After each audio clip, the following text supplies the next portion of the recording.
मावशी कुठून आलते तुम्ही? मी अकोल्याहून आली. अकोल्याहून आले? हो हो. काय त्रास होता तुम्हाला? मला सायटिकाचा त्रास होता. सायटिका त्रास होता? 10-12 वर्षापासूनचा त्रास आहे मला. अच्छा अच्छा. हो, बरेच औषध वगैरे घेतले पण काही कमी नाही झाला. आता काय वाटलं तुम्हाला?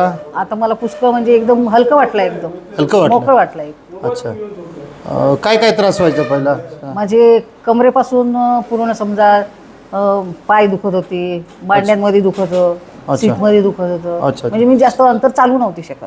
चालताना वेदना व्हायच्या का? हा, चालताना मग म्हणजे त्रास व्हायचा मला.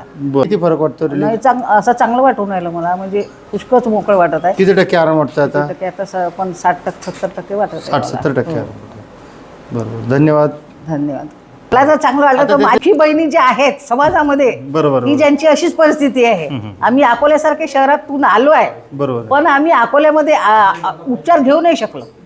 घेऊन ज्या ज्या डॉक्टरांकडे गेलो त्यांनी आम्हाला ऑपरेशन सांगितलं, याच्या व्यतिरिक्त काही सांगितलं नाही. म्हणून आम्ही परेशान होऊन शेवटी आम्ही तुमचे व्हिडिओ पाहून इथे आलो. आता तुमचं समाधान झालं का याच्यात? हो, समाधान झालं. आणि असं वाटतं याच्यापेक्षा अजून 100% व्हावं. बरोबर, होईलच होईलच, नक्कीच होईल. औषधं खाण्यापेक्षा ऑपरेशन करण्यापेक्षा हा पर्याय खूप चांगला आहे ना. प्रत्येक बाई ऑपरेशन नाही करू शकत ना.